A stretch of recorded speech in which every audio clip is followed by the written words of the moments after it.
Hello everyone, welcome back to study campus के YouTube channel में आप सभी का स्वागत है। बच्चों, अभी तक हमने जो भी सीखा पार्टनरशिप क्लास 12 में हमने चैप्टर किया था सेकंड चैप्टर, क्योंकि अब एनपीओ ऐड हो चुका है।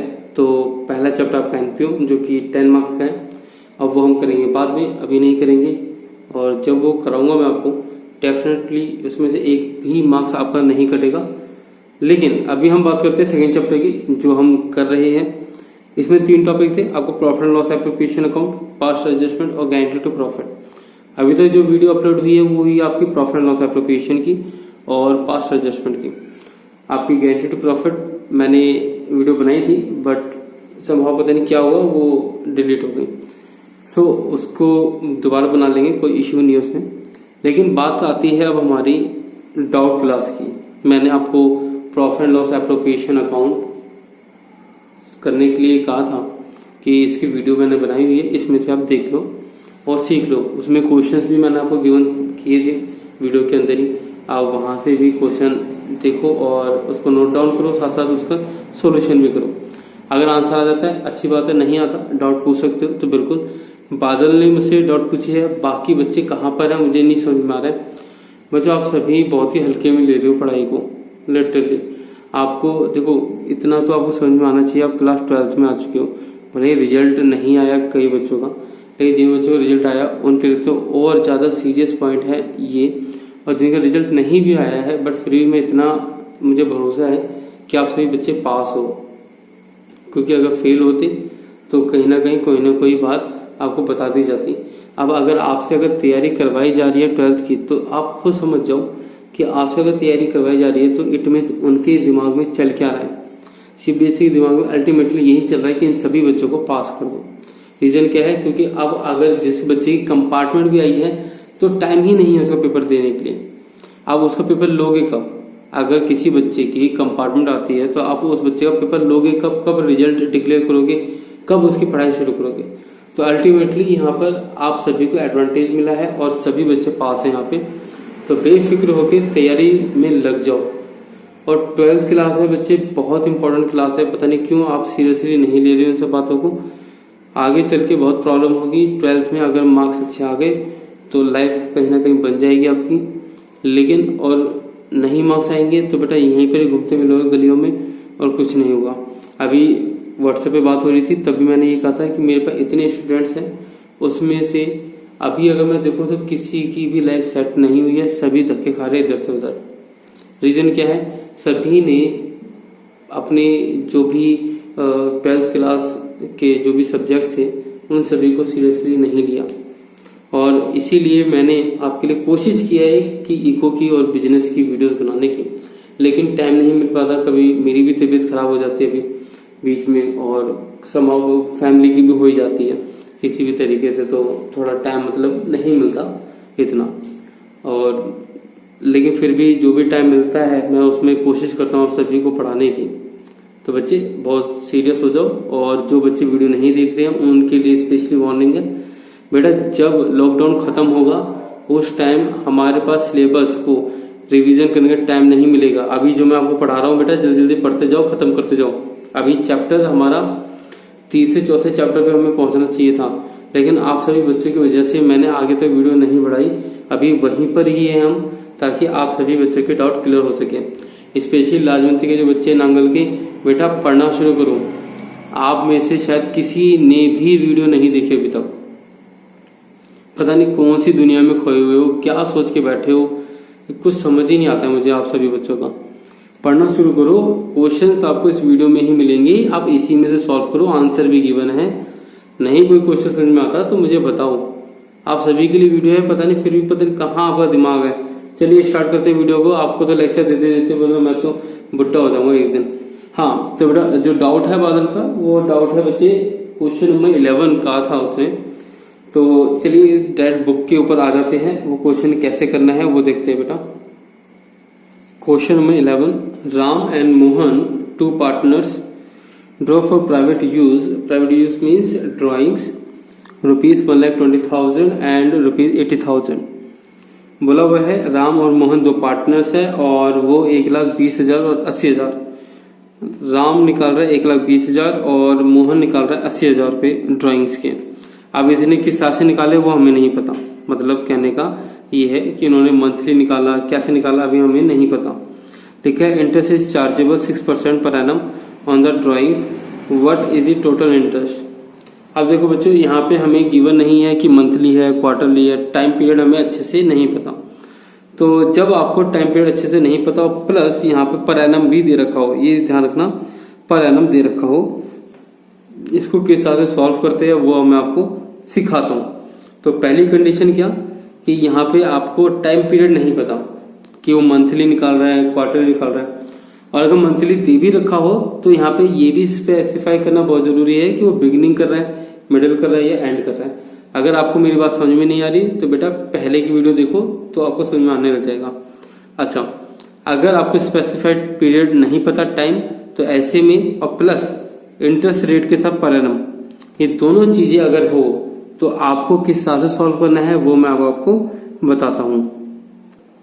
क्वेश्चन नंबर है हमारा 11। क्वेश्चन नंबर 11 देखो, दो चीजें याद रखो, जब आपको टाइम पीरियड जो भी है आपका वो हमें गिवन ना हो, time period is not given in the question, पहली कंडीशन तो ये। और टाइम पीरियड ऐसा वैसा टाइम पीरियड नहीं बेटा, स्पेसिफाई एकदम, मतलब मंथली और बिगिनिंग, मंथली एंड, ऐसे आपको मंथली, क्वार्टरली और ईयरली, हाफ ईयरली ये भी दिया हो और साथ में आपको ये भी गिवन हो बिगिनिंग एंड ये, तो इसको हम बोलते हैं स्पेसिफाइड टाइम पीरियड गिवन होना चाहिए। लेकिन अगर नहीं गिवन, और दूसरा रेट ऑफ इंटरेस्ट के साथ पर एनम गिवन हो, अगर ये दो कंडीशन अगर फुलफिल होती है क्वेश्चन की तो बेटा किस तरह से इसका फॉर्मूला बनेगा इंटरेस्ट निकालने का बच्चे। तो इंटरेस्ट ऑन ड्राइंग की कैलकुलेशन हम इस तरह से करेंगे, आईओडी मतलब इंटरेस्ट ऑन ड्राइंग, पार्टनर है हमारे पास राम, तो बेटा कैसे निकलेगा देखो, जो टोटल ड्राइंग होगी पूरे साल भर की वो लिखोगे आप multiply, total drawing multiply percentage जो भी हमें गिवन है बच्चे, और इसको 6/12 करेंगे, ये ध्यान रखो। मेन पॉइंट इसमें 6/12 था। तो जब भी इस तरह की कंडीशन अगर आपको क्वेश्चन में देखने को मिले तो आपको क्या करना होगा, आपको 6/12 कर देना है, आपको 6 महीने का ही निकालना है। ठीक है, ये रूल है हमारी बुक में, तो आप 6 महीने का निकालोगे। तो राम का अगर हम देखें तो राम की जो टोटल ड्राइंग थी बच्चे, वो ड्राइंग थी हमारी 1,20,000 रुपये, और इन्होंने जो परसेंटेज बताई थी वो थी 6% बेटा, और 6 महीने के लिए मैंने आपको बोल ही दिया है। तो अगर आप देखो तो 6 से 3 36,000 रुपये, सॉरी गलती से 3600 रुपये, सॉरी और 2 जीरो है ना, 3600 रुपये। ठीक है, इसी तरीके से आप दूसरे पार्टनर मोहन का भी निकाल सकते हो। आई होप क्लियर हो गया होगा बादल। और नेक्स्ट क्वेश्चन जो आपने बताया था मुझे, वो बताया था क्वेश्चन नंबर 15। अब क्वेश्चन नंबर 15 में क्या इश्यू है वो एक बार देख लेते हैं। क्वेश्चन नंबर 15 जो है बेटा, उसके अंदर देखोगे आप तो लिखा हुआ है Mohan is a partner in a firm, he withdraw the following amount during the year 2008।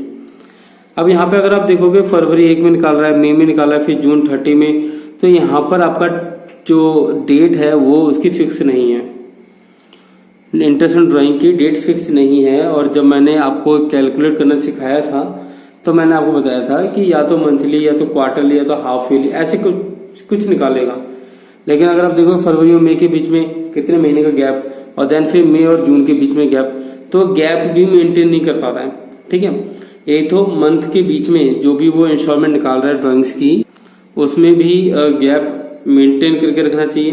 मतलब अगर हर एक महीने गैप में निकाल रहा है तो ठीक है, 3 महीने के गैप में निकाल वो भी ठीक है।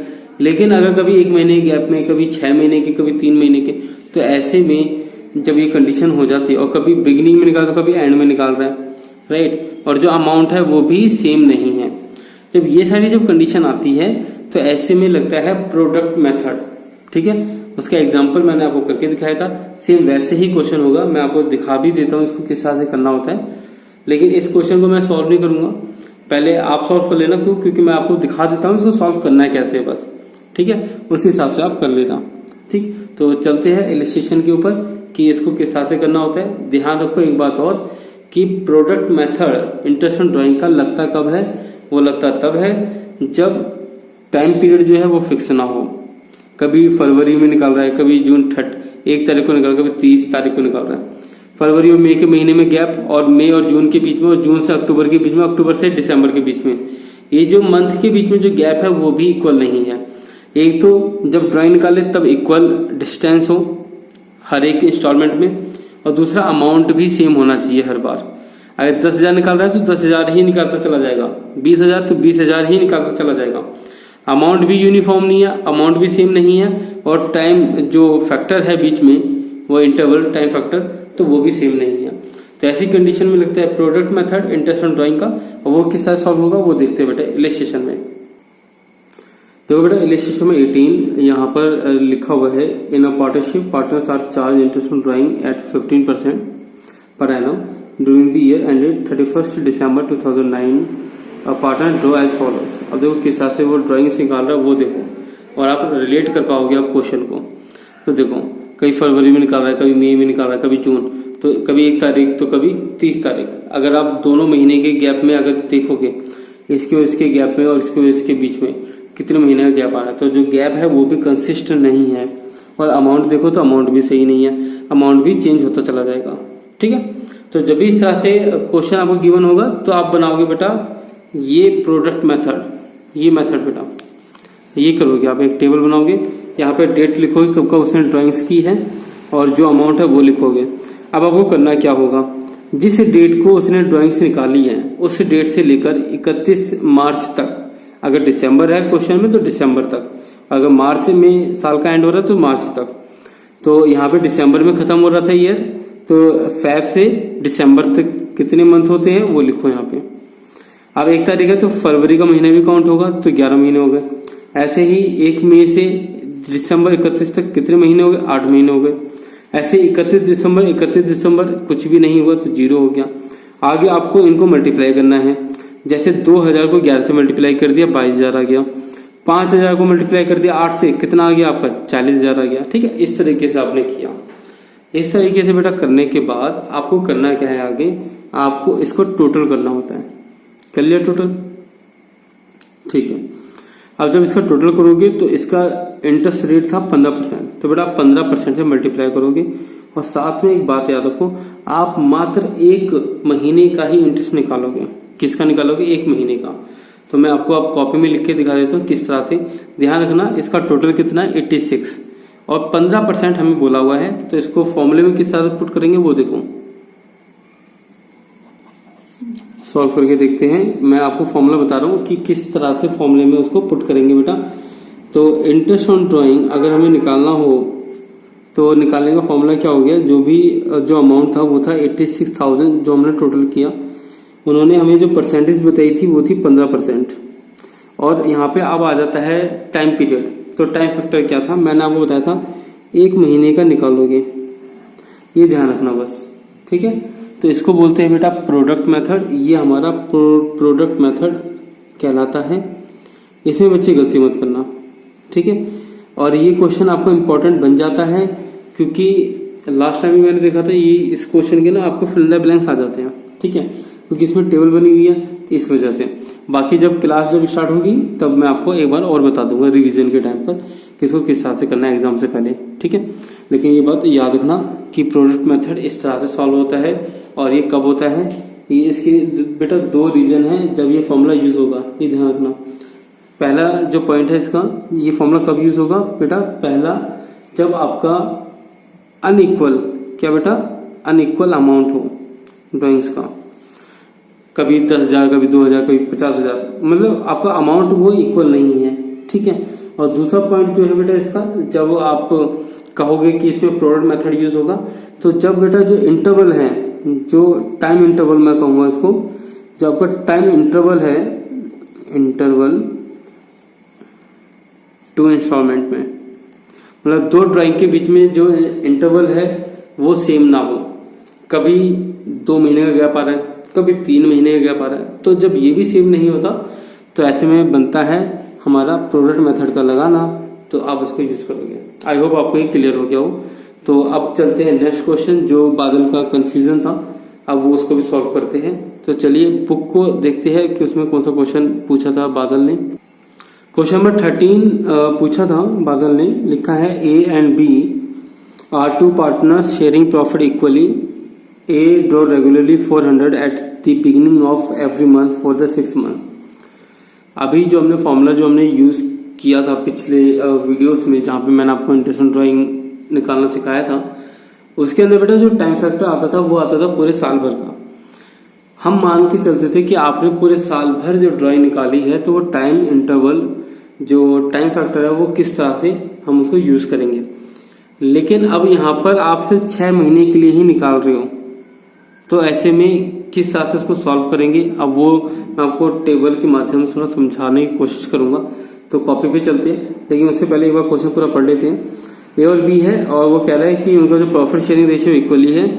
ए कह रहा है कि भाई मैं 400 रुपये निकाल रहा हूँ बिगिनिंग और एवरी मंथ, वो हर महीने निकाला है 400 रुपये और बिगिनिंग में, तो बेटा 6 महीने तक निकालेगा। तो ड्राइंग कितनी हुई, 6 महीने इंटू में 400, तो 2400 रुपये की उसकी ड्राइंग्स हो गई। और आगे वो कुछ लिखा हुआ है नहीं, और आगे सर इतना लिखा हुआ है कि आप ड्राइंग्स का जो इंटरेस्ट रेट है वो 5% लगाना है हमें। तो चलिए अब इसको सॉल्व करते हैं किस तरह से। वो जो टेबल मैंने आपको बताई थी इंटरेस्ट ऑन ड्राइंग के टाइम फैक्टर की, अब उसको किस तरह से यूज करेंगे वो देखो। फिर से याद रखो बेटा, बिगिनिंग ऑफ एवरी मंथ है बेटा। जो टेबल मैंने आपको जो बताई थी वो थी कुछ इस तरह से। देखो पहले मैं फॉर्मूला लिख देता हूँ इंटरेस्ट ऑन ड्राइंग का। इंटरेस्ट ऑन ड्राइंग का फॉर्मूला क्या होता है कि टोटल ड्राइंग जो भी आपने निकाली पूरे साल भर में, ठीक है। अब वहाँ पे 6 महीने बोला वो बात अलग है, परसेंटेज आप यहाँ पे लिखोगे और यहाँ लिखोगे टाइम फैक्टर अपॉन में 12, ठीक है। अब टाइम फैक्टर किस तरह से कैलकुलेट होता है, यहाँ पे जो मैंने टाइम फैक्टर जो बताया था वो बताया था बेटा पूरे साल भर का, लास्ट वीडियो में जो हमने इंटरेस्ट ऑन ड्राइंग वाली करी थी। लेकिन अगर हम बात करते हैं कि अगर वो 6 महीने ही निकालेगा ड्राइंग तो क्या होगा, तो बेटा बहुत सिंपल है, ये तो आपको याद ही होगा। ऐसी टेबल मैंने बनाई थी, ठीक है। मैंने क्या कहा था बेटा, मिडल बिगिनिंग एंड, ये बताया था। और मैंने कहा था मिडल में 6 लिख देना। बेटा 6 तब लिखना जब आप पूरे साल भर ड्राइंग्स करते हो। तो पूरे साल भर में कितने मंथ होते हैं, 12, तो 12 का हाफ मैंने बोला था। लेकिन अब आप निकाल रहे हो सिर्फ 6 महीने के लिए, तो अब 6 का हाफ लिखोगे तो आ जाएगा 3, ठीक है। पहले 12 महीने का होता था तो 6 लिखते थे, अब 6 महीने ही निकालोगे तो 3 लिख दिया मैंने उसका हाफ। और प्लस माइनस वही रहेगा जो होता आया है, 0.5 प्लस और 0.5 माइनस, ठीक है। जिसको समझ में आ गया अच्छी बात है, नहीं आया तो वो पहले वीडियो देखो फिर आपको समझ में आ जाएगा। तो इसका टाइम फैक्टर क्या हुआ बच्चे, 3.5। ड्राइंग की अगर हम बात करेंगे तो क्वेश्चन नंबर है हमारा ये 13, और 13 क्वेश्चन में हमें एक ही हमें निकालनी थी आई थिंक, हाँ। तो 400 रुपये वो निकाल रहा है 6 महीने के लिए, सॉरी मल्टीप्लाई, और जो रेट ऑफ इंटरेस्ट है वो है बेटा 5%, और टाइम फैक्टर क्या होगा बेटा 3.5, ठीक है। और नीचे आप लिखोगे कितना, 12, ठीक है। तो ये हो जाएगा आपका 2400 रुपये। इसको मैं ऐसे लिखूंगा। अब ये पॉइंट हटाने के लिए मैं क्या करूंगा, नीचे मैं 0 लगा दूंगा, ठीक है। अब बच्चे आप इसको सॉल्व कर लेना, आपका आंसर आ जाएगा, और इसका आंसर है 35 रुपये। आपका 35 रुपये आ जाएगा कंफर्म, पक्का, ठीक है। देख लेना इसको सॉल्व करके, अगर इसके अंदर गलती करोगे तो फिर कुछ कह नहीं सकते, बाकी बिल्कुल सही आंसर है ये, एक बार देख लेना आप, ठीक है। तो अभी तो हमने जो क्वेश्चंस किए बेटा, क्वेश्चन में 11 किया है, क्वेश्चन में 13 किया, क्वेश्चन में 15 किया है। लेकिन अभी बादल, लगता है बादल ने बहुत मेहनत कर ली, और बादल कह रहे हैं कि क्वेश्चन में 18 और 19 शर्म कर लो बच्चों, बाकी सब किसी ने भी क्वेश्चंस नहीं किए, कम से कम बादल करके आ रहा है। और ये आपको सीरियस होना पड़ेगा इस टॉपिक में बेटा, 12th क्लास है, हल्की मत लिया करो। और अगर है हिम्मत तो बेटा SRCC में एडमिशन लेके दिखा दो, लेकर आओ बेटा 99%। नहीं ला सकते तो सिर्फ और सिर्फ आपको हंसना आता है और कुछ करना नहीं आता, इसके अलावा सिर्फ और सिर्फ पॉलिटिक्स करने आती है आपको, आपस में बैठ के सिर्फ बातें करते रहते हो और कुछ भी नहीं करते हो आप, सिर्फ और सिर्फ बातों के सिवा और कुछ नहीं करते हो। चलो बेटा अब क्वेश्चन करते हैं, क्वेश्चन नंबर 18। बेटा जो क्वेश्चन नंबर जो 18 है ना और 19, इन दोनों के ही इलिस्ट्रेशन गिवन है और बहुत आसान है, तो मैं ये मान के चलता हूँ आप ये कर लोगे। और मैं अभी आपको ना इसके एग्जांपल भी दिखा देता हूँ, एक बार वहां से ट्राई कर लेना, ठीक है। और as it is ditto question है, बस अमाउंट चेंज होगा पर तरीका सेम वही रहने वाला है आपका, लेकिन मैं आपको समझा भी दूंगा साथ साथ इलिस्ट्रेशन। तो पहले हम करते हैं क्वेश्चन नंबर 19, ठीक है। तो क्वेश्चन नंबर 19 में क्या लिखा है, A and be started business on 1 April 2006। Line underline करो इसको, 1 अप्रैल को शुरू किया है भैया। कैपिटल क्या क्या लगाई, 15 लाख और 9 लाख। तो ए ने लगाई 15 और बी ने लगाई 9 लाख रुपए, ठीक है जी। आगे लिखा है on 1 October 2006 they decided that their capital should be 12 lakh each. अब देखो 1 अक्टूबर को इन्होंने कहा है कि भैया उनकी जो कैपिटल है 12-12 लाख रुपए होनी चाहिए, जबकि उन्होंने 1 अप्रैल को कितनी लगाई है, 15 लाख और 9 लाख। लेकिन 1 अक्टूबर से वो उनकी कैपिटल 12-12 लाख रुपए हो गई है। अब उन्होंने कहा है कि the necessary adjustment in capital were made by introducing और withdrawing by cheque. Interest on capital is allowed 8%। Compute interest on capital on March 31, 2007। इन्होंने कहा है कि भाई आपको इंटरेस्ट ऑन कैपिटल निकालना है मार्च 31, 2007 का। और बिजनेस कब शुरू हुआ है, 2006 में शुरू हुआ है, अप्रैल में। तो अगर 2006 अप्रैल में शुरू हुआ है तो ऑब्वियसली बात है तो एंड तो 2007 मार्च में ही होगा। बीच में उन्होंने कैपिटल को चेंज किया है उन्होंने 1 अक्टूबर को। स्टार्टिंग में जब लगाई थी तो अलग थी, लेकिन 20 साल में ही उन्होंने चेंज कर दी और 12-12 लाख रुपए कर दी।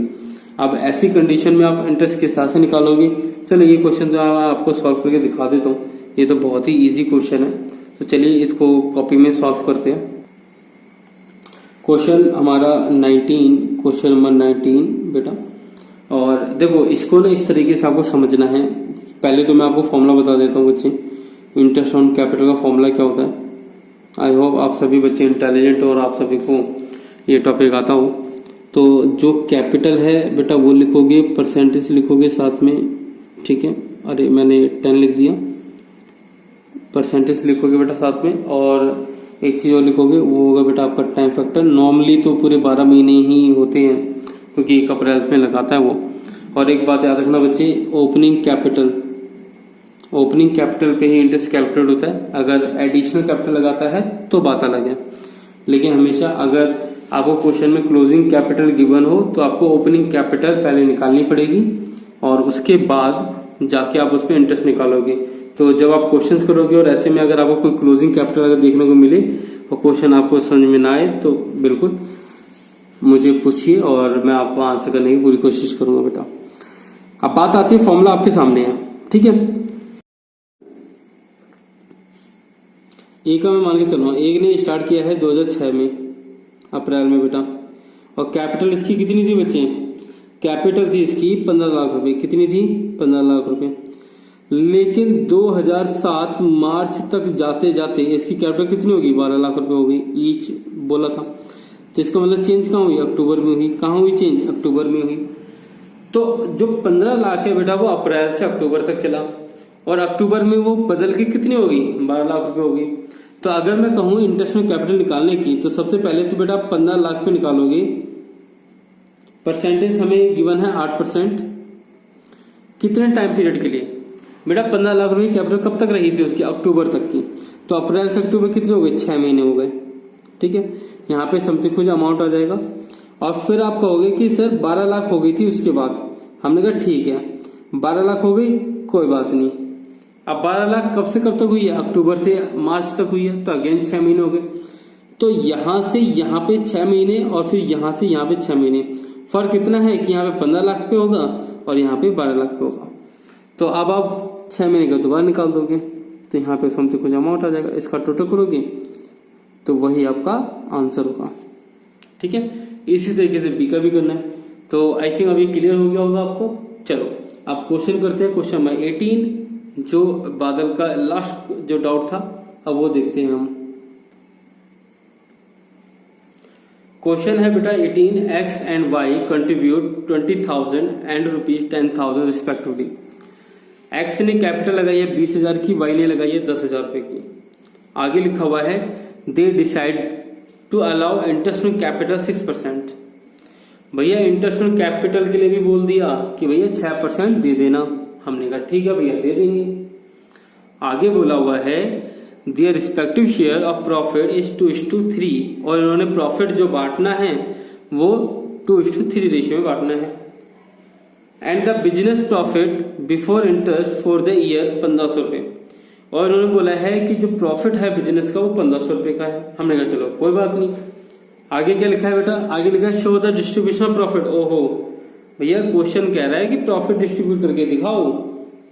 तो एक बात बताओ, प्रॉफिट अगर डिस्ट्रीब्यूट करना है तो इसका मतलब देखो दो बातें होती है, या तो profit and loss appropriation account बनेगा या तो बनेगा P&L account, profit and loss account. Profit and loss appropriation account कब बनेगा बेटा? जब आपको प्रॉफिट बांटना हो। लेकिन अगर आपको लॉस बांटना है तो आप क्या बनाओगे? प्रॉफिट एंड लॉस अकाउंट बनाओगे।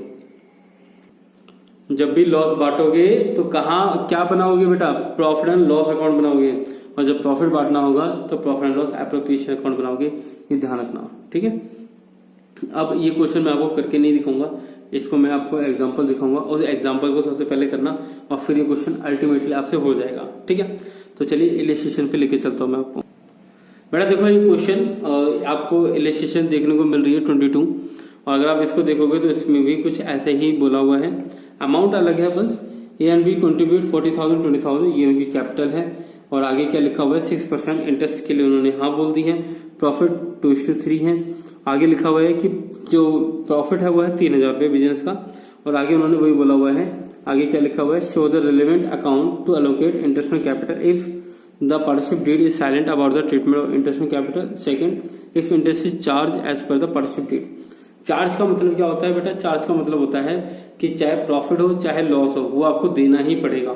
तो ऐसी कंडीशन में जब आपके पास प्रॉफिट होता है कम लेकिन आपको देना ही ज्यादा, मान के चलो दोनों पार्टनर की कैपिटल का जो इंटरेस्ट है वो बना करीबन 4,000 रुपये और इंटरेस्ट कितना है 3,000 रुपये, सॉरी प्रॉफिट है 3,000 रुपये। अब ऐसी कंडीशन में क्या है कि प्रॉफिट हमारे पास कम है और इंटरेस्ट हमें देना है ज्यादा। इंटरेस्ट देना है 4,000, प्रॉफिट है 3,000, तो आप किस हिसाब से इंटरेस्ट दे पाओगे? नहीं दे पाओगे, वैसी बात है। और अगर क्वेश्चन कह देता है कि ये चार्ज है मतलब इंटरेस्ट आपको देना ही पड़ेगा पूरे 4,000 चाहे कुछ भी हो जाए, तो ऐसे में आप क्या करते हो? आप ये जो डिस्ट्रीब्यूशन है ये आप दिखाते हो प्रॉफिट एंड लॉस अकाउंट के अंदर, ठीक है। अब जैसे इस क्वेश्चन में अगर हम देख लेते हैं तो इस क्वेश्चन में अगर आप इंटरेस्ट अगर आप निकालो तो बेटा इंटरेस्ट किस हिसाब से निकला हुआ है तो एक बार वो देख लेते हैं। तो बेटा इंटरेस्ट हमें यहाँ पे कुछ इस तरीके से बताया हुआ है कि अगर हम बात करें इंटरेस्ट की तो यहाँ लिखा है the interest on as capital बीस कैपिटल 2400-1200। ए का इंटरेस्ट है 2400, बी का है 1200। अगर बेटा इन दोनों को भी प्लस करोगे तो वो 3,000 से ज्यादा बन रहा है। तो ऐसे में आप प्रॉफिट ऐसे में आप इंटरेस्ट कैसे दे पाओगे? तो इंटरेस्ट देने में दिक्कत आएगी। तो अगर क्वेश्चन कहता है if the partnership deed is silent about the treatment of interest on capital, मतलब इंटरेस्ट ऑन कैपिटल की ट्रीटमेंट कैसे करोगे? साइलेंट है। तो ऐसी कंडीशन में मान लेते हैं कि ये एप्रोप्रिएशन है। एप्रोप्रिएशन से हमारा मतलब होता है कि जितना भी प्रॉफिट है उतना ही दे दो, फिर आपको अलग से इंटरेस्ट देने की जरूरत नहीं है, पूरा इंटरेस्ट देने की जरूरत नहीं होती।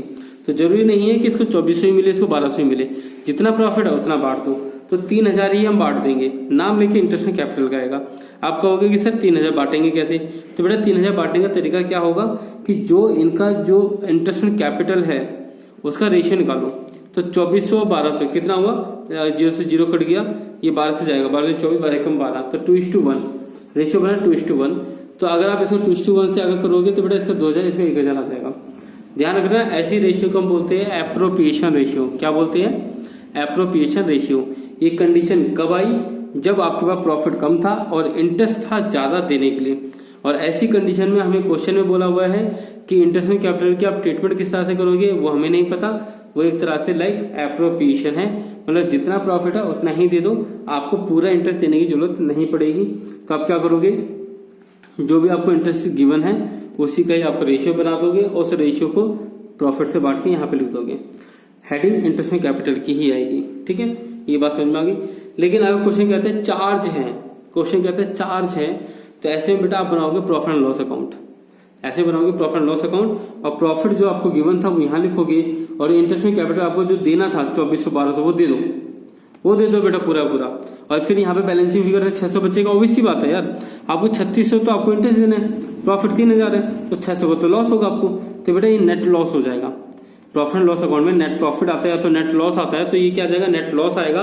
और ये नेट लॉस बेटा किससे बटेगा, पार्टनर्स में बटेगा। किसमें बटेगा, पार्टनर्स में बटेगा। और उसको आप ए और बी करके प्रॉफिट शेयरिंग रेशियो में बांटोगे बेटा, ये वाला रेशियो नहीं, profit sharing ratio. Profit sharing ratio क्या है, 2:1। इसमें बेटा बांटोगे आप इस 600 रुपए को। क्लियर है पॉइंट, ठीक है। तो ये हमारे डाउट थे बादल की तरफ से बच्चे, बाकी आप सभी पढ़ो, क्योंकि मैंने देखा मैं वीडियो बना रहा हूँ, बच्चे इतने सारे हैं लेकिन व्यूज उसके 2 या 3 आ रहे हैं। इट मीन्स कहीं ना कहीं बच्चे सीरियस नहीं है। बेटा 12th क्लास को सीरियसली मैं आपको बताऊं, आपने बहुत मजाक में ले रखा है। आपकी लाइफ बहुत खराब होने वाली है आगे चल के, अगर आपने अभी से पढ़ाई शुरू नहीं करी। बुक नहीं है, क्वेश्चन मैं आपको दे रहा हूँ वीडियो में, उसके बाद भी अगर आप कहते हो कि नहीं हमें नहीं पढ़ना, आपकी विश है, मेरा काम है आपको उसे समझाना।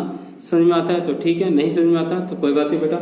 एटीट्यूड है तो रखो अपने पास, और अपना ही बुरा करोगे और किसी का नहीं करोगे। मेरा बुरा नहीं होने वाला, इवन आपके मॉम डैड का भी बुरा नहीं होने वाला, क्योंकि उनकी लाइफ तो चल रही है जैसे चलेगी। जिंदगी आपकी आने वाली है, लाइफ आपकी आने वाली है। अगर अच्छे मार्क्स आएंगे तो तारीफ बेटा आपकी होगी, बुरे मार्क्स आएंगे तो बेटा बुराई आपकी होगी, ये ध्यान रखना। अगर पढ़ना हो तो पढ़ो, मोस्ट वेलकम। आपके सामने मैं यहाँ पे बैठा हूँ वीडियो बनाने के लिए। अगर मैं चाहता तो मैं भी आराम से बैठ सकता था, मेरे खुद के कॉलेज के एग्जाम है, बट स्टिल मैं आपकी हेल्प कर रहा हूँ यहाँ पे। उसके बाद भी मेरे ऑनलाइन एग्जाम है, मुझे कंप्यूटर पे बैठ के देनी है, लेकिन उसके बाद भी मैं यहाँ पे बैठा हूँ आपके लिए। लेकिन फिर भी आपको अगर एटीट्यूड दिखाना है अपना तो ठीक है, दिखाओ बेटा, देखेंगे। क्योंकि इतने सारे बच्चे वैसे ही पास आउट हो चुके हैं, बहुत सालों से मैं पढ़ा रहा हूँ, मैंने देखा अभी तक कोई भी बच्चा सेटल नहीं हुआ अपनी लाइफ में, या उसको देख के मैं कह सकता हूँ कि हाँ इसका फ्यूचर बहुत ब्राइट है। आज तक एक भी बच्चा मैंने नहीं देखा। क्यों? उसके पीछे का रीजन एक ही है, 12th में आके बच्चों को पता नहीं क्या हो जाता है। 10th क्लास में आप सभी बच्चों ने बहुत मेहनत की होगी, मुझे पता है, ये नॉर्मली ऑन एन एवरेज सभी बच्चों के साथ होता है। आप सभी 10th क्लास में बहुत मेहनत करते हो, 11th में ढीले हो जाते हो, 12th में कुछ ज्यादा ही ढीले हो जाते हो। 12th में तो आप ऐसे छोड़ देते हो पढ़ाई को जैसे पता नहीं क्या हो गया। लाइफ का लास्ट आपका स्टेज है बेटा 12th क्लास। अच्छे से मेहनत करो, अच्छे अच्छे मार्क्स लेकर आओ, और बेटा टॉप के कॉलेज में एडमिशन लो। मैं भी चाहता हूँ कि मेरे पास से पढ़ा हुआ एक बच्चा, कम से कम एक बच्चा तो सही SRCC कॉलेज में जाए, Shri Ram college of commerce में जाए बच्चे। अगर आप कहते हो कि नहीं हमें तो रेगुलर कॉलेज नहीं करना, कोई बात नहीं बेटा, लेकिन फिर भी 90+ मार्क्स लेकर आओ। उसके बाद मना करो तो अच्छा लगता है कि हाँ बच्चे की कैपेबिलिटी थी एडमिशन लेने की, बट बच्चे ने फिर भी नहीं लिया, चलो उसकी चॉइस है। लेकिन अगर आप लेकर ही आओगे 70-80% मार्क्स और फिर आप कहोगे कि मुझे तो एडमिशन चाहिए नहीं, तो बेटा अल्टीमेटली आप अपनी ही बेइज्जती कर रहे हो। क्यों? क्योंकि आपकी वो कंडीशन ही नहीं है एडमिशन लेने की। वहां पे कट ऑफ ही 93, 97 और 98 जा रही है, और आप 80% मार्क्स लेकर घूम रहे हो, कह रहे हो। और कई बच्चों के तो वो भी नहीं आएंगे, 80% मैंने ज्यादा बोल दिया, हो सकता है 50, 55, 60, 65 तक ही आ पाए। तो बच्चे मेहनत करो, आप सभी की भलाई के लिए। एटीट्यूड दिखाना है तो बाद में दिखा देना, कॉलेज में दिखा देना। पूरी लाइफ पड़ी है बेटा अपना एटीट्यूड दिखाने के लिए, एंजॉय करने के लिए, पबजी खेलने के लिए। पूरी जिंदगी है, एंजॉय करोगे, लेकिन अभी पढ़ाई कर लो, क्योंकि कॉलेज में नहीं पूछेगा कोई मार्क्स क्या है फिर, लेकिन अभी पूछा जाएगा आपका जब एडमिशन होगा अगले साल। ठीक है, तो बेटा पढ़ाई कर लो, रिक्वेस्ट है आप सभी से। ठीक है, मिलते हैं नेक्स्ट वीडियो में, और कोई भी डाउट हो तो प्लीज मुझे बताएं, और कोशिश रहेगी कि उसको क्लियर करने की। और चैप्टर जल्दी जल्दी खत्म करो बच्चे, बहुत टाइम लगा दिया आपने चैप्टर कंप्लीट करने में, और जल्दी जल्दी कंप्लीट करो बच्चे ये सारे चैप्टर। ठीक है, चलिए मिलते हैं नेक्स्ट वीडियो में।